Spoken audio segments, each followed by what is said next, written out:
सभी साथियों नमस्कार। आप सब लोगों का आपके अपने YouTube चैनल पर स्वागत है। देखिए साथियों, एफएफई जीडी में एक क्वेश्चन जो है मौर्य साम्राज्य से पूछा जा रहा है हर शिफ्ट में। तो ये वीडियो जिन भी भाई बहनों का नेक्स्ट डे में एग्जाम है तो उनके लिए ये वीडियो बहुत महत्वपूर्ण है। एक क्वेश्चन यानी कि 2 नंबर का आएगा बेटा, ठीक है। आप लोग इस बात को कतई मत भूलिएगा। तो फटाफट जो है स्टार्ट करते हैं और पहला प्रश्न यहाँ पर देखते हैं। पहला प्रश्न है कि शिलालेख में घोषणा की है कि सभी मनुष्य मेरे बच्चे हैं, ठीक है। तो ये अशोक के प्रथम शिलालेख में जो है इसकी घोषणा की गई है, ठीक है। इसके बाद हम नेक्स्ट देखते हैं। बराबर गया यानी कि जिला की गुफाओं का उपयोग किसने आश्रय गृह के रूप में किया? तो इसका आंसर होगा आजीविकों ने, ठीक है।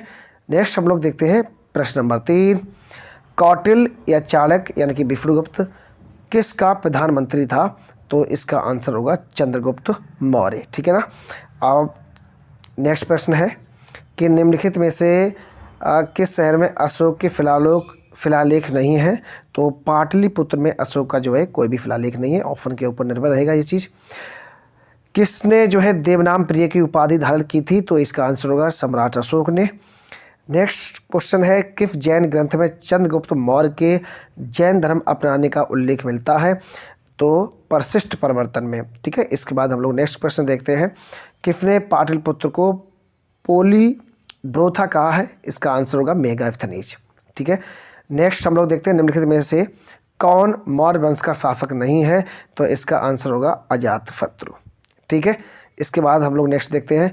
निम्नलिखित में से सम्राट अशोक की वह कौन सी पत्नी थी जिसने उसको प्रभावित किया था? तो आंसर होगा कारुबाकी।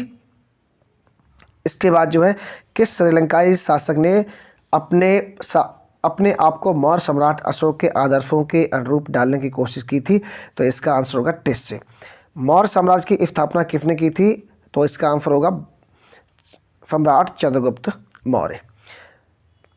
किस ग्रंथ में चंद्रगुप्त मौर्य के लिए ब्रसल यानी कि निम्न कुल शब्द का उपयोग किया गया है? तो इसका आंसर होगा मुद्रा राजस्व। नेक्स्ट, अशोक ने अपने सभी अभिलेखों में एक रूपता से किस प्राकृत का उपयोग किया था? तो इसका आंसर होगा मागधी, ठीक है। नेक्स्ट, सम्राट अशोक द्वारा कलिंग पर चढ़ाई की जानकारी के लिए कौन सबसे महत्वपूर्ण स्रोत है? इसका आंसर होगा 13वां शिलालेख, ठीक है ना। शिलालेखों में किस राजा को देवनाम प्रिय या प्रियदर्शी के नाम से जाना जाता है? तो इसका आंसर होगा सम्राट अशोक। मौर्य काल में गुप्तचरों को क्या कहा जाता है? तो इसका आंसर होगा गूढ़ पुरुष, ठीक है ना। नेक्स्ट, सम्राट अशोक का उत्तराधिकारी कौन था या उत्तराधिकारी को क्या कहा जाता था? तो पर कहा जाता था, ठीक है। इसके बाद नेक्स्ट प्रश्न है वह शासक कौन था जिसने राज सिंहासन पर बैठने के लिए अपने बड़े भाई सुशुम की हत्या की थी? तो इस प्रश्न का आंसर होगा सम्राट अशोक। नेक्स्ट प्रश्न है किसने सहिष्णुता, करुणा और उदारता के त्रिवृत्त आधार पर राजवंश की स्थापना की थी? तो इस प्रश्न का सही जवाब होगा सम्राट अशोक। नेक्स्ट प्रश्न, कलिंग विजय के उपरांत अशोक महान ने निम्नलिखित में से किस धर्म को अंगीकार कर लिया था? बौद्ध धर्म, ठीक है। नेक्स्ट प्रश्न है मौर्य साम्राज्य की स्थापना किसने की थी? तो चंद्रगुप्त मौर्य ने। अगला प्रश्न है बेटा, मौर्य वंश की स्थापना कब हुई थी? तो इसका आंसर होगा 322 ईसा पूर्व में स्थापना हुई थी। कौटिल्य और चाणक्य किसका प्रधानमंत्री था? तो आंसर इसका होगा, हम बता चुके हैं, चंद्रगुप्त मौर्य। कौटिल्य को किस उपनाम से जाना जाता है? तो विष्णुगुप्त के नाम से भी इनको जाना जाता है। और इसके बाद जो है चंद्रगुप्त मौर्य के शासन विस्तार में महत्वपूर्ण योगदान देने वाले व्यक्ति का नाम क्या है? कौटिल्य, चाणक्य यानी कि विष्णुगुप्त। कौटिल्य, चाणक्य यानी विष्णुगुप्त किस पद पर थे? तो प्रधानमंत्री के पद पर थे। चंद्रगुप्त मौर्य का राजा बनाने वाले व्यक्ति का नाम क्या है? तो कौटिल्य है। किसकी तुलना मैकियावेली प्रिंस से की जाती है? तो इस प्रश्न का आंसर होगा बेटा कौटिल्य या कौटिल्य का अर्थशास्त्र, ठीक है ना। कौटिल्य ने जो ग्रंथ लिखा है वो अर्थशास्त्र लिखा है, ठीक है। इसके बाद जो है किस शासक ने सिंहासन पर बैठने के लिए अपने बड़े भाई की हत्या की थी? तो इस प्रश्न का जवाब होगा सम्राट अशोक ने सुशुम की हत्या कर दी थी। इसके बाद जो है सम्राट अशोक को सर्वाधिक प्रभावित करने वाली पत्नी का नाम क्या है? कारुबाकी है। क्या नाम बेटा? कारुबाकी। अशोक ने सभी शिलालेखों में 1 रुपये से किस प्राकृत का प्रयोग किया था? तो मागधी का प्रयोग किया था, ठीक है ना, मागधी का। नेक्स्ट प्रश्न हम लोग देखते हैं, बिंदुसार ने विद्रोहियों को कुचलने के लिए सम्राट अशोक को कहाँ भेजा था? तो बेटा तक्षशिला भेजा था। कहाँ भेजा था? तक्षशिला। वर्तमान समय में पाकिस्तान में ये। किस सम्राट का नाम देवनाम प्रियदर्शी था? तो ये थे बेटा सम्राट अशोक। बहुत बार प्रश्न पूछा जा चुका एग्जाम में। तो वीडियो पसंद आ रहा तो वीडियो को लाइक शेयर कर दीजिएगा आप लोग। सम्राट अशोक ने किस युद्ध में नरसंहार के पश्चात बौद्ध धर्म को अपना लिया था? कलिंग युद्ध। नेक्स्ट, प्राचीन भारत का वह शासक कौन जिसने अंतिम दिनों में जैन धर्म को अपना लिया था? तो इसका आंसर होगा चंद्रगुप्त मौर्य। नेक्स्ट बेटा, मौर्य साम्राज्य में प्रचलित मुद्रा का नाम क्या था? पढ़ था, पढ़। नेक्स्ट, सम्राट अशोक का उत्तराधिकारी कौन था? तो कुणाल था। नेक्स्ट, अरबसात का लेखक किसके समकालीन था? तो चंद्रगुप्त मौर्य। नेक्स्ट, मौर्य काल में शिक्षा केंद्र कौन सा था बेटा? तो तक्षशिला था। मेगास्थनीज किसका राजदूत था? ये पूछा गया था बेटा, जो है कल की शिफ्ट में, जो है सेकेंड शिफ्ट में पूछा गया था। मेगास्थनीज किसका राजदूत था? तो यूनानी शासक सेल्यूकस निकेटर का। और मेगास्थनीज किसके दरबार में आया था? थर्ड शिफ्ट में यही प्रश्न पूछा गया था। तो चंद्रगुप्त मौर्य के दरबार में पूछा गया था। ठीक है ना। इसके बाद मेगास्थनीज जब भारत आया तब मौर्य साम्राज्य के शासक कौन था? तो चंद्रगुप्त मौर्य थे। नेक्स्ट, यूनानी शासक सेल्यूकस ने राजदूत के रूप में किसे चंद्रगुप्त मौर्य के दरबार में भेजा था? तो इस प्रश्न का सही जवाब है मेगास्थनीज। ठीक है। चंद्रगुप्त मौर्य ने सेल्यूकस को कब पराजित किया था? तो 305 ईसा पूर्व में पराजित किया था। इसके बाद नेक्स्ट प्रश्न है, मेगास्थनीज द्वारा लिखित पुस्तक का नाम क्या है? तो इसका करेक्ट आंसर है इंडिका। नेक्स्ट, किसके ग्रंथ में चंद्रगुप्त मौर्य के विशिष्ट रूप का वर्णन हुआ था? विशाखदत्त के ग्रंथ में। मुद्रा राक्षस नामक ग्रंथ के लेखक कौन है? तो विशाखदत्त है। नेक्स्ट, किस स्रोत में पाटलिपुत्र के प्रशासन का उल्लेख मिलता है? तो इसका आंसर होगा इंडिका। अशोक के शिलालेखों में किस भाषा का प्रयोग किया गया है? तो इसका आंसर होगा प्राकृत भाषा का। किस मौर्य राजा ने दक्कन पर विजय प्राप्त की थी? कुणाल ने। नेक्स्ट, मेगास्थनीज ने अपनी पुस्तक में समाज को कितने वर्गों में बांटा था? तो इसका आंसर होगा 5 वर्गों में बांटा था। कौटिल्य का अर्थशास्त्र किससे संबंधित है? तो कौटिल्य का जो अर्थशास्त्र है वो धर्म से संबंधित नहीं है, बल्कि जो है राजनीतिक नीतियों से संबंधित है। ठीक है। देखिए, अर्थशास्त्र का जो जनक कहा जाता है वो कहा जाता है कौटिल्य को, और अर्थशास्त्र जो उसके पिता कहा जाता है वो एडम स्मिथ को कहा जाता है। इसके बाद अगला प्रश्न है, किस मौर्य शासक ने पाटलिपुत्र को अपनी राजधानी बनाया था? तो इसका आंसर होगा चंद्रगुप्त मौर्य। नेक्स्ट प्रश्न है, पाटलिपुत्र में चंद्रगुप्त मौर्य का महल किस वस्तु से बना था? तो ये बना था लकड़ी से। इसके बाद नेक्स्ट प्रश्न है, किस अभिलेख से यह सिद्ध होता है कि चंद्रगुप्त मौर्य का साम्राज्य पश्चिम भारत तक फैला हुआ था? तो इस प्रश्न का आंसर होगा रुद्रदमन का जूनागढ़ अभिलेख। नेक्स्ट, सर्वप्रथम भारतीय साम्राज्य किसने स्थापित किया था? तो इसका आंसर होगा चंद्रगुप्त मौर्य। चंद्रगुप्त मौर्य। ठीक है। नेक्स्ट प्रश्न है, किस स्तंभ में सम्राट अशोक ने स्वयं को मगध का राजा बताया था? तो भाब्रू स्तंभ ने। इसके बाद नेक्स्ट प्रश्न है, उत्तराखंड में अशोक के शिलालेख कहाँ स्थित है? तो कालसी में स्थित है। तो नेक्स्ट एग्जाम में पूछ सकता है बेटा, अशोक के शिलालेखों को पढ़ने वाला प्रथम अंग्रेज कौन सा था? वेरी वेरी इंपॉर्टेंट प्रश्न है, जेम्स प्रिंसेप। नेक्स्ट प्रश्न है, कलिंग युद्ध विजय और क्षत्रियों का वर्णन किस शिलालेख में देखने को मिलता है? तो इस प्रश्न का सही जवाब है 13वें शिलालेख में देखने को मिलता है। नेक्स्ट प्रश्न है, मौर्य साम्राज्य का कौन सा शासक सीधा जनता के संपर्क में रहता था? सम्राट अशोक। ठीक है।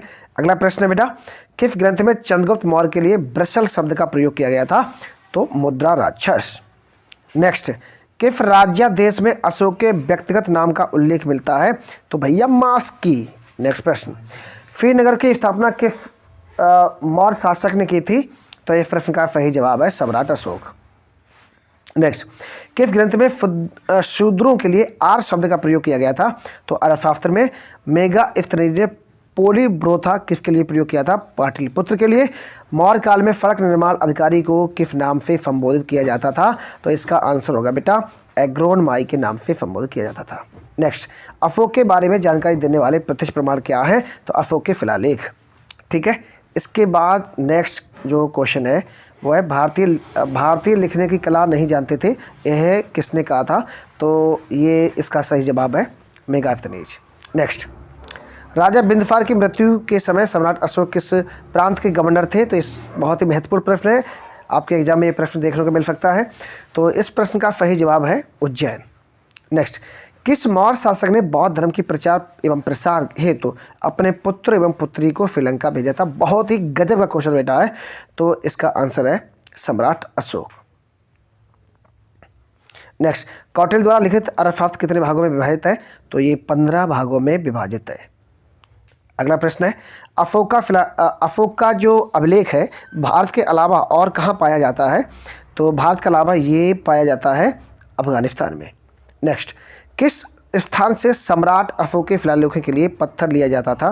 तो चुनार, ठीक है ना, चुनार से पत्थर लिए जाते थे शिला बनाने के लिए।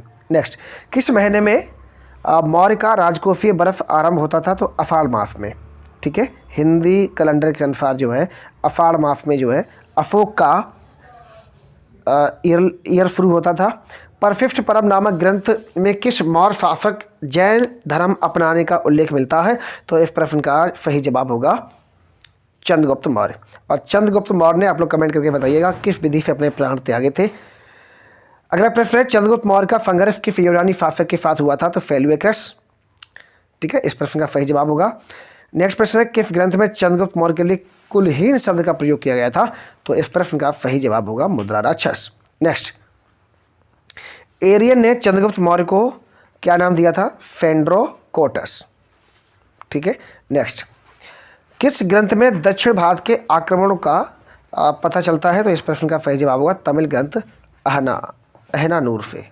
नेक्स्ट, चंद्रगुप्त मौर्य का निधन कब हुआ था? 297 ईसा पूर्व में हुआ था। नेक्स्ट, सम्राट अशोक के समकालीन तुर्मय कहाँ के राजा थे? तो ये राजा थे मिस्र के। नेक्स्ट बेटा, कहाँ से सम्राट अशोक के द्विभाषी अभिलेख प्राप्त हुए हैं? तो कंधार से, ठीक है, इस प्रश्न का सही जवाब होगा कंधार। नेक्स्ट, मौर्य काल में अकाल, सूखा जैसे दैवीय प्रकोप के समय राज्य द्वारा किए गए राहत कार्यों का विवरण मिलता है। ऐसे अभिलेख कहाँ प्राप्त होते हैं? तो महास्थान और सोहगौरा में, ठीक है। इसके बाद मौर्यकालीन सभ्यता का सबसे अच्छा और प्रसिद्ध नमूना कौन सा है? स्तंभ, ठीक है, स्तंभ है। अगला प्रश्न है, मौर्य काल में सीता से क्या अभिप्राय है? तो राज की भूमि से प्राप्त आय। ब्रफ्टी यानी कि मौर्य काल का क्या अर्थ है? तो बेगारी है। सम्राट अशोक के काल में कौन सी लिपि दक्षिण भारत में प्रवृत्त होती है? तो ब्राह्मी लिपि। सम्राट अशोक ने किससे बौद्ध धर्म की दीक्षा दी थी? उपगुप्त से। सम्राट अशोक ने किससे प्रभावित होकर बौद्ध धर्म अपना लिया था या दीक्षा ली थी? तो इस प्रश्न का सही जवाब है निग्रोथ। सम्राट अशोक ने अपने राज्य अभिषेक के बाद निग्रोथ से प्रभावित होकर कितने वर्षों बाद बौद्ध धर्म की दीक्षा ली थी? तो इस प्रश्न का सही जवाब है 4थे वर्ष के बाद। नेक्स्ट, भारी रक्तपात को देखकर सम्राट अशोक ने कब युद्ध नीति को हमेशा के लिए त्याग दिया था? 261 ईसा पूर्व में कलिंग युद्ध जीतने के पश्चात। सांची का स्तूप का निर्माण किसने करवाया था? तो इस प्रश्न का सही जवाब है सम्राट अशोक। प्रथम भारतीय साम्राज्य का संस्थापक किस मौर्य राजा को माना जाता है? तो इस प्रश्न का बेटा सही जवाब है चंद्रगुप्त मौर्य। नेक्स्ट, मौर्य वंश से पहले मगध पर किस राजवंश का शासन था? नंद वंश का। मालवा, गुजरात एवं महाराष्ट्र सर्वप्रथम किस मौर्य शासक ने जीते थे? चंद्रगुप्त मौर्य। मुद्रा राक्षस नामक ग्रंथ के लेखक कौन है? विशाखदत्त। सम्राट अशोक के उत्तराधिकारी का नाम बताइए? राहुल। सांची किस कला और मूर्तिकला निरूपण करता है? बौद्ध। किस परंपरा में चंद्रगुप्त मौर्य को क्षत्रिय कहा जाता है? तो जैन परंपरा में। और नेक्स्ट प्रश्न जो है, लास्ट प्रश्न है आज का ये, चंद्रगुप्त मौर्य को मुरा नामक नंद की दासी का अवैध पुत्र बताने वाले ग्रंथ का नाम क्या है? तो ये है मुद्रा राक्षस। तो आज के वीडियो में इतना ही, मिलते हैं नेक्स्ट वीडियो में। आप लोग वीडियो पसंद है तो वीडियो को लाइक, शेयर, सब्सक्राइब कर लीजिएगा और ज़्यादा से ज़्यादा वीडियो शेयर करिएगा, ठीक है। आप लोग 2-3 बार वीडियो देख लीजिएगा। यहाँ से हर शिफ्ट में मौर्य साम्राज्य से जो है क्वेश्चन पूछा जा रहा है, आगे भी पूछे जाने की संभावना है। Thank you for watching. जय हिंद, जय भारत।